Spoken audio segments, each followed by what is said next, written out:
According to MappingPoliceViolence.org, unarmed black people were killed at 5 times the rate of unarmed whites in 2015.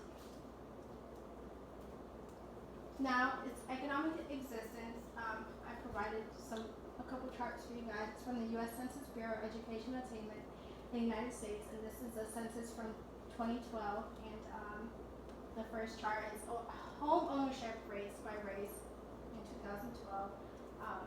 As you can see, Latinos 46%, Black 44%, and whites all the way up to 74%. And over here is the median household wealth by race of 2010, and as we see, Latinos here 15,000, Blacks 15,600, and whites always scoring high at 123. Okay.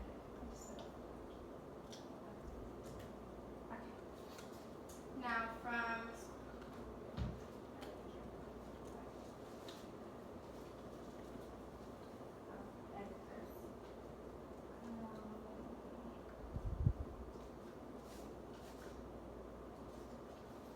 Okay, so now its political existence is seen in an occasion that occurred in the Sociology Open Science College textbook.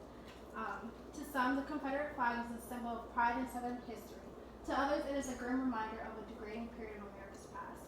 In 2006, two girls walked into Burlington High School carrying purses that displayed images of Confederate flags. Administrators told the girls that they were in violation of the dress code, which prohibited apparel with inappropriate symbolism. They proceeded on the path of challenging the action, appealing first to the principal, all the way to, and finally to the Fifth Circuit Court of Appeals. Burlington Independent School District joins a long line of people and institutions that have fought for their right to display the Confederate flag. While many young Americans like to believe that racism is mostly in the country's past, this case illustrates how racism and discrimination are quite alive today.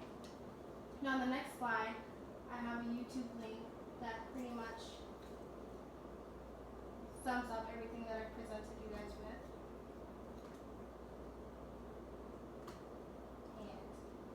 And it's called White Privilege. I understand your concerns, but I have a hard time hearing you when you're so angry. Why are you playing the race card? I know there are some problems, but we elected Barack Obama.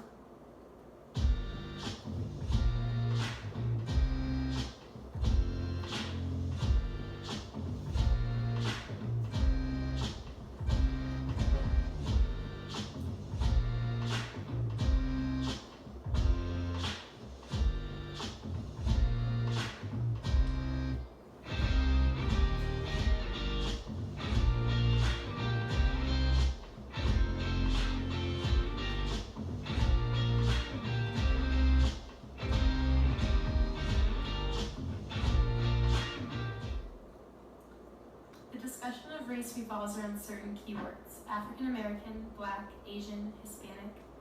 What about white privilege? White privilege is the unearned advantages of being white in a racially stratified society.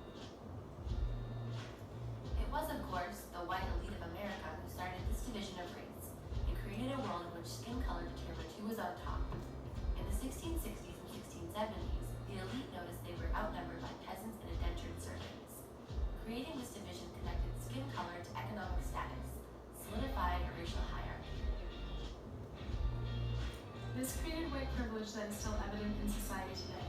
This hierarchy may go unnoticed for those who are white, but it is visible in everyday actions. As a white American, I can assume that I will not be pulled over by a police officer due to my skin color. I am viewed as American and not an immigrant.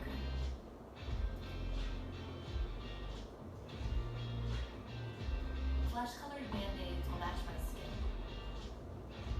and my tone-up concealer will be in any pharmacy I walk into.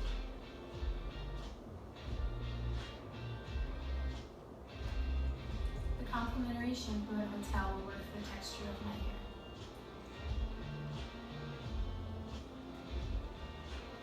People in charge of the country and businesses will look just like me. Because our country is centered around the experience of white people, we have white privilege. White privilege is an unfair, unearned advantage. and it's important to address it in our society today. So far, you're proving my point.